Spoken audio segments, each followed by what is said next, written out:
साथे साथे साथे तो आज मैं आपके लिए आया हूँ एक और मांगा। ये मांगा मैंने कुछ टाइम पहले पढ़ी थी तो सोचा इसको एक्सप्लेन क्यों ना किया जाए। ये मांगा जानी जाती है मिस्ट्री हॉरर एंड थ्रिलर के रूप में। इस मांगा का नाम है होमुंकुलस। अगर अच्छा रिव्यू मिलता है तो मैं इसके आगे की मांगा कंटिन्यू करूंगा। तो मांगा स्टार्ट होती है एक आदमी के साथ, नाकोशी नाम के आदमी के साथ, जो कि न्यूबॉर्न बच्चे की तरह एक अपनी गाड़ी में सोया होता है। नाकोशी ज्यादातर अपनी ही गाड़ी में रहता है। वो फुटपाथ पे रह रहे किसी आदमी की तरह अपनी लाइफ जी रहा होता है और वहीं पे रहने वाले लोगों के साथ वो अपना वक्त बिताता है। वहाँ के लोगों के साथ वो थोड़ी सी बातचीत करता है।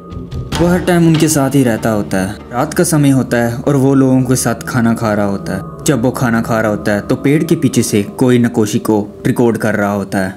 नाकोशी वहाँ से खाना खा के जल्दी से चला जाता है और तभी वो जाके वहाँ पे वोमिट करने लग जाता है। तभी वो लोग आपस में बातें करने लग जाते हैं। एक आदमी खड़ा होकर उनसे पूछता है कि ये नाकोशी कब से यहाँ पर रहने आया है। तभी एक बूढ़ा आदमी बोलता है करीब ये 1-2 हफ्तों से यहाँ रहने आया है। एक होमलेस आदमी सूट पहन के रखता है, क्या तुमको अजीब नहीं लगता?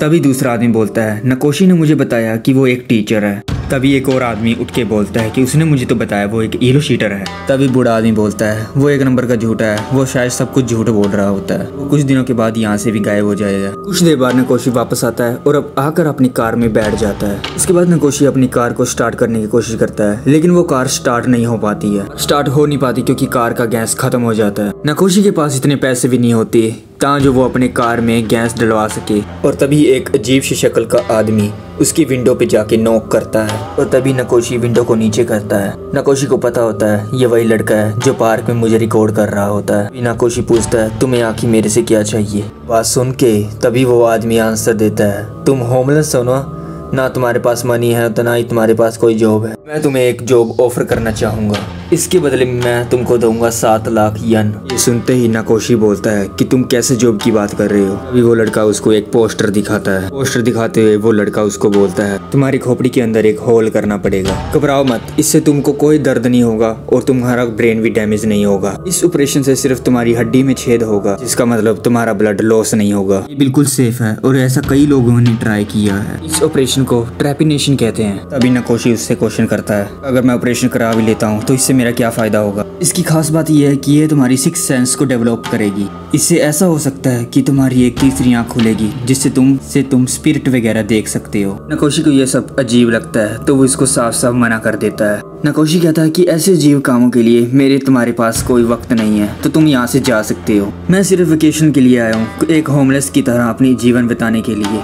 तभी लड़का कहता है तुम्हारी होठ की लेफ्ट साइड ऊपर हो जाती है जब भी तुम कोई झूठ बोलते हो। मुझे ऐसा लगता था कि तुम इस जॉब के लिए बिल्कुल परफेक्ट हो, लेकिन खैर छोड़ो, तुम इसके लायक ही नहीं थे। ये बोल के वो वहाँ से चला जाता है। उसके बाद नाकोशी वहाँ पर फिर से चुपचाप जाके सो जाता है। अगले दिन नाकोशी ब्रश करने के लिए अपनी कार से बाहर निकलता है। फिर उसको कोई आगे बताता है कि उसकी कार कोई लेके गया हुआ है। ये देख के नाकोशी थोड़ा पैनिक हो जाता है और थोड़ी अजीब बर्ताव करने लग जाता है। कार के बारे में सोच के वो अपने आप को बीमार फील करने लग जाता है। कार ढूंढने के लिए नाकोशी दर दर भटकता रहता है। अभी वो लड़का उसको वहाँ पे पार्क में बैठा दिखता है। ये देख कर नाकोशी उसके पास जाने की कोशिश करता है। तभी वो नाकोशी को देख के लड़का थोड़ा हैरान हो जाता है। उसके बाद वो नाकोशी को एक होटल में लेके जाता है। अजीब बात तो ये है वो जिस होटल में उसको लेके जाता है नाकोशी को उस होटल में कई लोग जानते होते हैं। तभी वो खाना खाने के लिए बैठ जाते हैं। उसके बाद वो दोनों आपस में बातें करते हैं। सब बातें करने के बाद नाकोशी हाँ कर देता है और तभी लड़का अपनी पहचान बताता है। मेरा नाम मानबू है, मैं 22 साल का हूँ और एक मेडिकल स्टूडेंट हूँ। मेरे डैड का एक बड़ा अस्पताल है और मैं अमीर लड़का हूँ। उसके बाद वो दोनों उसी होटल में एक रात बिताते हैं। थके होने के कारण नाकोशी उसी तरह जैसे वो कार में सोता है तो वो बेड पे सो जाता है। अगली सुबह वो दोनों होटल से निकल जाते हैं। उसके बाद मानवू नाकोशी को एक अपार्टमेंट में लेके जाता है जो कि मानवू के बाप ने उसके लिए खरीदा होता है। उस अपार्टमेंट के अंदर मानवू ने अपनी एक छोटी सी लैब बनाई होती है। उसके बाद वो नाकोशी को स्ट्रेचर के ऊपर लिटा देता है। उसके बाद वो सर्जरी को स्टार्ट कर देता है। उसके बाद नाकोशी को एनेस्थीसिया देता है। तभी नाकोशी कहता है तुम्हारी गलती की वजह से अगर मैं मर गया तो वो अलग बात है, लेकिन गलती करके मुझे ब्रेन हेड बना दिया तो प्लीज मैं रिक्वेस्ट करता हूँ मुझे मार डालना। तभी मानवू अंडरस्टूड करके नाकोशी के स्कल के अंदर ड्रिल करना शुरू कर देता है।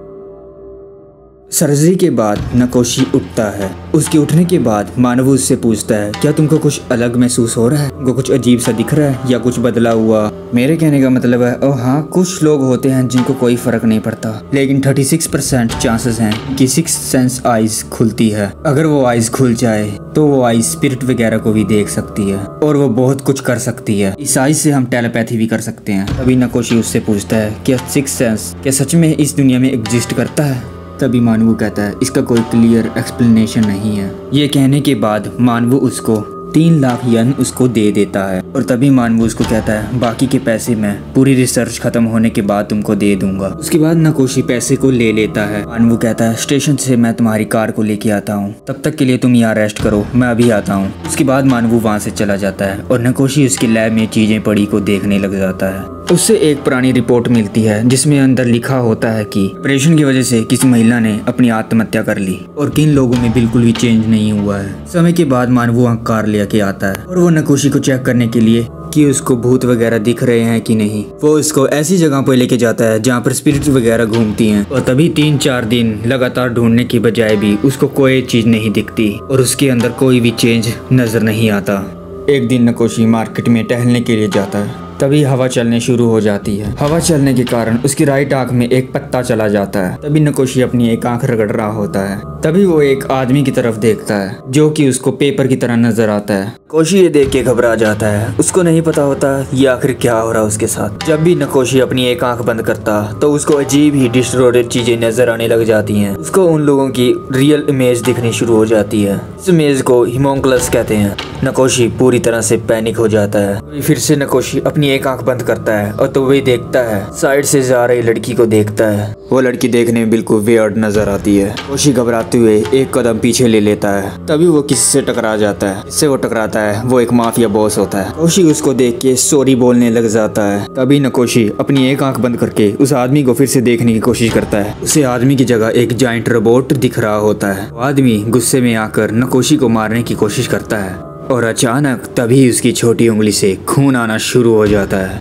नकोशी उस आदमी की फिंगर को टच करता है। तभी वो आदमी डर के मारे पीछे गिर जाता है। वो आदमी चाकू लेके नकोशी की ओर बढ़ता है और तभी नकोशी अपनी एक आंख बंद करके फिर से देखने की कोशिश करता है। नकोशी को वही आदमी फिर से रोबोट ही दिखता है कि वो आदमी अपनी छोटी उंगली को काट रहा होता है। तभी नकोशी कहता है, अपनी उंगली काटना बंद करो। उस आदमी को कुछ समझ नहीं आता कि ये लड़का आखिर क्या कह रहा है। नकोशी को साफ दिख रहा होता है कि उस रोबोट के अंदर एक छोटा लड़का होता है और वो छोटा जो लड़का है वो अपनी एक फिंगर काट रहा होता है। उस आदमी के हाथ कांपने शुरू हो जाते हैं। ये देख के नकोशी तभी उसको बोलता है कि अपने आप को तकलीफ देना बंद करो। ये सब कहते ही वो आदमी जोर जोर से रोने शुरू कर देता है और उसके बाद वो वहाँ से चला जाता है। जब वो वहाँ से जा रहा होता है तो नकोशी फिर से अपनी एक आंख बंद करके देखता है तो उसको अभी भी रोबोट ही नजर आ रहा होता है। ये सब देखने के बाद नकोशी को अभी भी बिल्कुल समझ नहीं आ रहा होता कि ये आखिर उसके साथ हो क्या रहा होता है। इसी के साथ ये चैप्टर यहीं पर खत्म होता है। नकोशी के साथ ऐसा क्यों हो रहा है? क्या उसकी तीसरी आंख भी खुलेगी?